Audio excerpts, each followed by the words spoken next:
Halo, selamat pagi. Apa kabar Anda Wakito Kalau? Selamat berjumpa kembali dalam program berita seputar Ayu Sumsel. Di saat Anda siap beraktivitas di pagi hari, saya Aulia Rahma siap menemani Anda dengan berbagai berita dan informasi menarik hari ini, Selasa 26 April 2022. Sajian utama hari ini antara lain, Palembang Betung macet parah.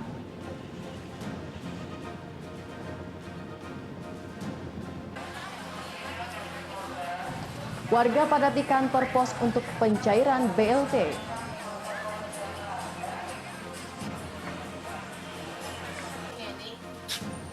Dan jangan lewatkan pengrajin ketupat lebaran raih berkah Ramadan. Pemirsa, inilah seputar Ayu Sumsel selengkapnya. Arus lalu lintas di jalur lintas timur Sumatera Palembang Betung mengalami kemacetan total hingga 2 hari. Ribuan kendaraan termasuk para pemudik pun terjebak dalam kemacetan yang cukup parah ini. Ribuan kendaraan ini terjebak kemacetan yang cukup parah di jalur lintas timur Sumatera Palembang Betung. Kemacetan terjadi sejak Sabtu siang hingga Minggu malam. Selain truk, para pemudik juga ikut terjebak dalam kemacetan ini. Meski Satuan Lalu Lintas Polres Banyuasin berupaya mengurangi titik kemacetan, namun tak banyak membuahkan hasil. Kemacetan kian bertambah parah akibat ulah pengendara yang berusaha menerobos kemacetan. Lamanya kemacetan mengakibatkan para pemudik terpaksa beristirahat di sejumlah SPBU dan masjid yang ada di sekitar lokasi kemacetan. Sejumlah sopir truk mengaku telah beberapa jam terjebak kemacetan dan harus menunggu hingga arus lalu lintas kembali normal. Ini udah telat ini. Udah telat ya? Nah, berapa hari belakang sehari ini. Agak lama lagi busuk nih. Takutnya Pak ya? Ya. Udah 5 jam Udah 5 jam. Dari dari Jakarta Jakarta mau ke Padang. Kemacetan di jalur lintas timur Sumatera Palembang Betung ini terjadi saat truk kontainer terperosok di badan jalan jalur lintas timur Palembang Betung, Desa Durian Daun, Kecamatan Suak Tape, Banyuasin. Badan truk kontainer melintang di badan jalan jalur lintas timur Sumatera Palembang Betung hingga mengakibatkan kendaraan lain tak bisa melintas. Dari Banyuasin, Ahmad Saipul, iNews melaporkan. Bantuan langsung tunai meliputi bantuan subsidi minyak goreng dan sembako sebesar Rp500.000 dari program pemerintah pusat telah cair dan bisa diambil di tiap kantor pos yang telah ditunjuk. Salah satunya kantor pos Merdeka Palembang sejak tanggal 14 April 2022 telah dipadati warga penerima BLT. Salah satu bentuk kepedulian pemerintah terhadap kenaikan harga dalam beberapa bulan belakang yakni dengan memberikan bantuan langsung tunai sebesar Rp500.000. Bantuan ini meliputi bantuan subsidi minyak goreng sebesar Rp100.000 per bulan yang bayar selama 3 bulan dengan total Rp300.000. Ditambah bantuan sembako selama 1 bulan dengan nominal Rp200.000. Pencairan BLT ini bisa dilakukan di kantor pos yang telah ditunjuk pemerintah. Salah satunya kantor pos Merdeka Palembang. Sejak tanggal 14 April lalu hingga kini kantor pos ini selalu ramai dipadati warga penerima bantuan langsung tunai yang akan dicairkan dana bantuan sebesar Rp500.000. Ini bantuan BLT yang minyak goreng. Minyak goreng. Berapa banyak? Duitnya 500.000. Gimana nih harapan tanggapan kita Bu dari Ya alhamdulillah sekarang kan barang kan lagi naik. Jadi ya terima kasih banyak ada Sangat terbantu bantuannya. ya? Ya sangat-sangat terbantu. Untuk mengantisipasi terjadinya kerumunan, pihak kantor pos membagi 2 lokasi untuk transaksi pembayaran. Apabila tidak memungkinkan, pihak kantor pos Merdeka juga telah menyiapkan 1 lokasi lagi sebagai tempat alternatif pembayaran. Saat ini PT Pos Indonesia itu mendapatkan kepercayaan dari pemerintah untuk membagikan bantuan sembako sebanyak 1 bulan di Rp200.000 dan juga bantuan subsidi minyak goreng sebesar Rp100.000 per bulan selama 3 bulan sehingga masyarakat itu menerima di angka Rp500.000 per penerima per KPM. Warga penerima bantuan langsung tunai diharapkan tetap menjalankan protokol kesehatan saat antri pencairan dana bantuan dari pemerintah ini. Dari Palembang, Erwin Setiawan, iNews melaporkan.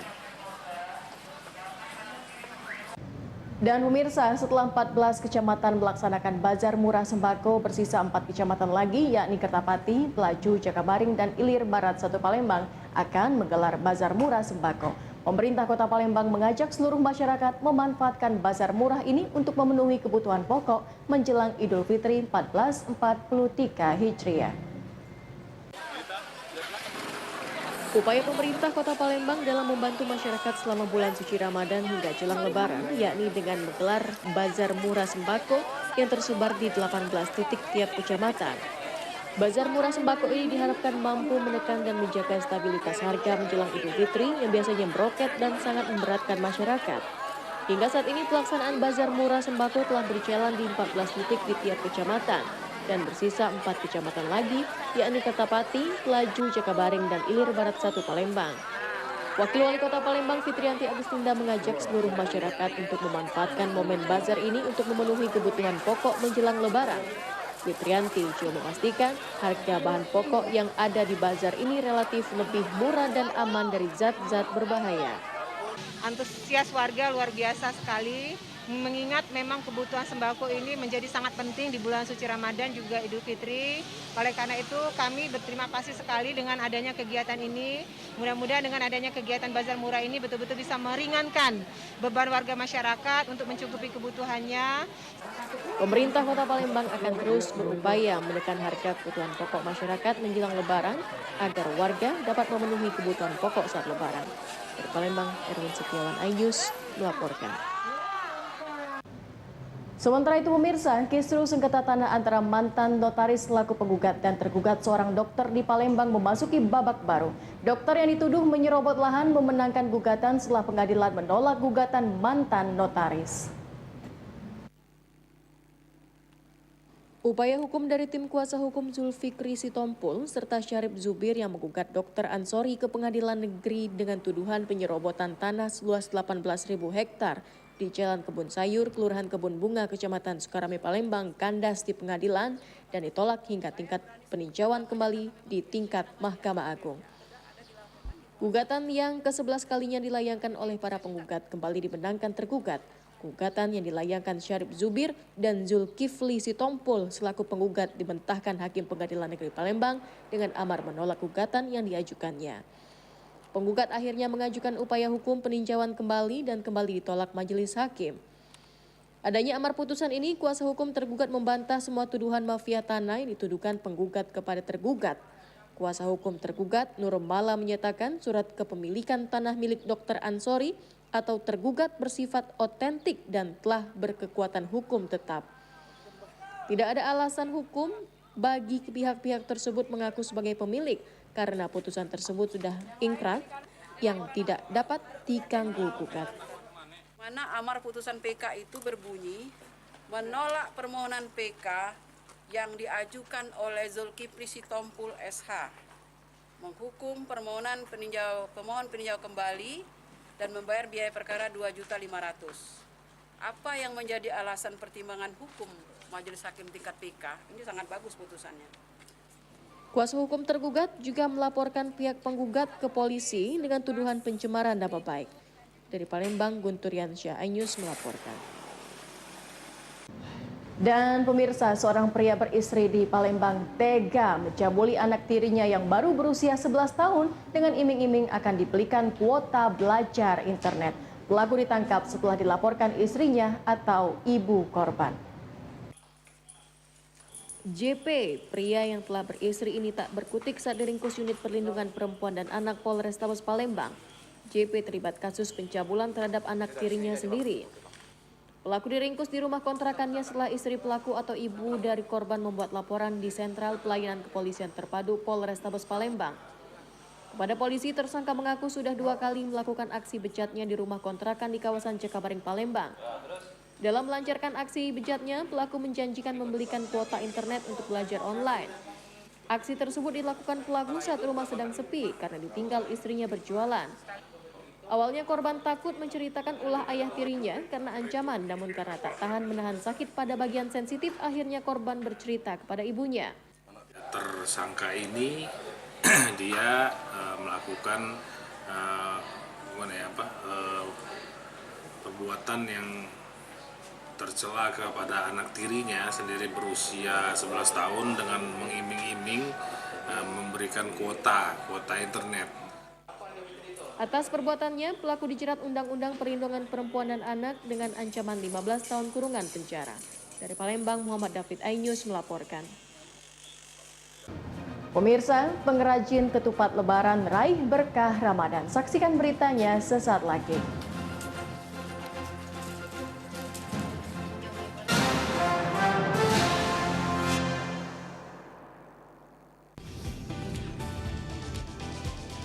Atika Hasiholan yang lagi seneng banget karena ibunda Ratna Sarumpait akhirnya bebas bersyarat.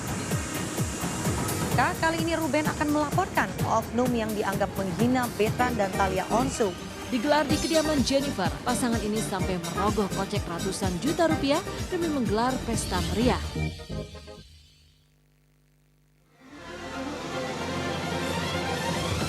Tim gabungan kembali mengevakuasi korban kecelakaan bus Sriwijaya. Pemirsa, polisi akan mengumumkan hasil uji balistik penembakan gedung DPR. Pemirsa, razia minuman keras di Tangerang, Banten diwarnai kejar-kejaran polisi dan beberapa pemuda mabuk.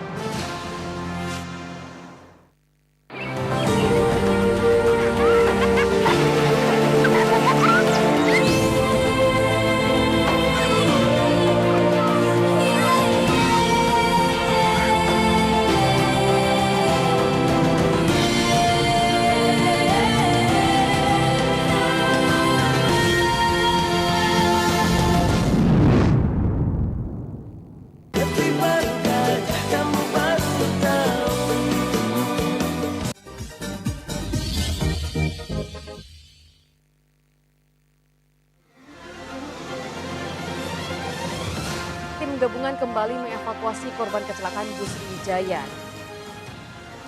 Pemirsa, polisi akan mengumumkan hasil uji balistik penembakan gedung DPR. Pemirsa, razia minuman keras di Tangerang, Banten diwarnai kejar-kejaran polisi dan beberapa pemuda mabuk.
Terima kasih Anda masih bersama kami. Pemirsa, Unit Reserse dan Kriminal Polsek Prabu Muli Timur, Kota Prabu Muli mengamankan pasangan suami istri warga Dusun 1, Desa Lembak, Kabupaten Muara Enim. Keduanya telah 3 kali melakukan pencurian sepeda motor.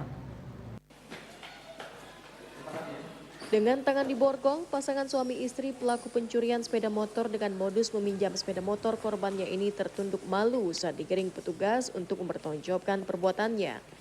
Mariam bersama suaminya Angga telah 3 kali melakukan pencurian sepeda motor dengan modus meminjam sepeda motor dengan target warung makan yang ada di Prabu Muli. Sepeda motor curian tersebut kemudian dijual melalui media sosial seharga 3 hingga 4 juta rupiah.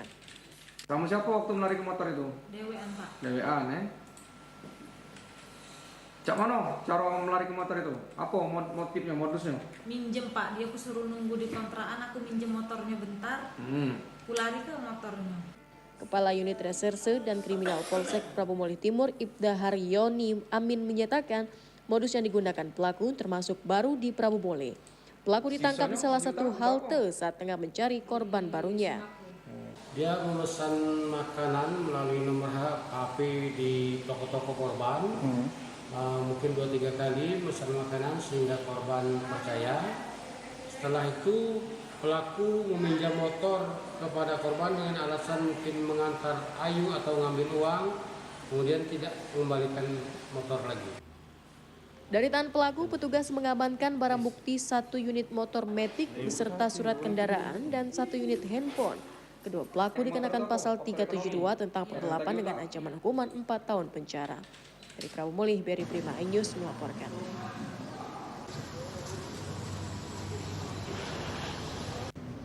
Selain itu pemirsa, untuk melengkapi berkas perkara kasus narkoba, Badan Narkotika Nasional Provinsi Sumatera Selatan memusnahkan 3 jenis narkoba dari 4 tersangka. Pemusnahan dilakukan dengan cara dibakar dan di blender. Sebelum dilakukan pemusnahan, tim Lab 4 Polda Sumsel melakukan uji barang bukti untuk mengetahui kandungan kimia yang ada di dalam narkoba. Dari hasil uji Lab 4 diketahui barang bukti narkoba jenis sabu positif mengandung bahan kimia amfetamin. Setelah diuji, narkoba jenis sabu seberat 10,3 kg dan 47.300 pil ekstasi dimusnahkan. Petugas dengan cara di blender lalu dibuang ke parit. Sementara 70 kg ganja dimusnahkan dengan cara dibakar. Kepala BNNP Sumsel Brigjen Pol Joko Prihadi menyatakan 3 jenis narkoba yang dimusnahkan ini disita dari tangan 4 kurir dan pengedar jaringan lintas provinsi yang ditangkap petugas periode Januari hingga Maret 2022. Ini kita memusnahkan barang bukti ya. Jadi kita musnahkan barang bukti ini tadi saya sampaikan 3 jenis ya. Ada sabu, ada ekstasi dan ada ganja. Nah, untuk kasus-kasusnya sudah saya sampaikan kepada rekan-rekan semuanya, ada 4 kasus itu ya. Nah, jadi kita terus berkomitmen untuk melakukan upaya-upaya pemberantasan narkoba ini. Pemusnahan dilakukan untuk menghindari penyalahgunaan barang bukti dan melengkapi berkas perkara para tersangka. Pemusnahan turut dihadiri instansi terkait seperti Kejaksaan, tokoh agama, TNI, dan Polri. Dari Palembang, Muhammad David iNews melaporkan.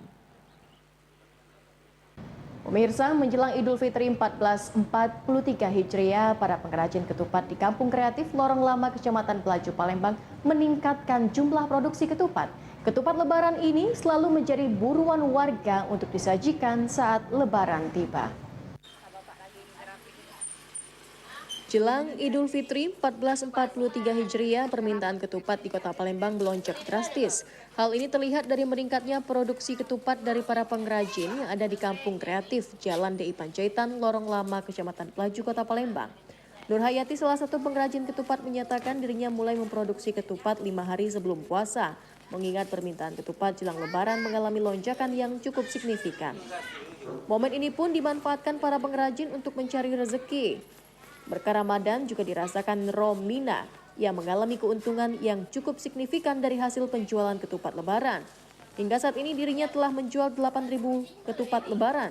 Harga ketupat yang ia tawarkan terbilang di bawah harga pasar, yakni Rp3.000 dalam 10 ketupat. Kalau lebih bulan untuk Idul Fitri lebih banyak peminatnya. Ya daripada lebaran haji agak kurang kan, tidak perlu banyak. Kalau untuk lebaran puasa ini lebih banyak peminatnya. Banyak, aku lah sudah 8.000-an sudah. Sudah 8.000-an. Iya. Ada yang sebagian yang 4.000 belum. Nah yang ini yang dijemur-jemurin belum kan. Para pengrajin ketupat lebaran ini berharap pandemi COVID-19 segera berakhir agar aktivitas dan perekonomian warga kembali normal. Dari Palembang, Erwin Setiawan iNews melaporkan. Dan pemirsa, informasi tadi sekaligus menutup perjumpaan kita pada pagi hari ini.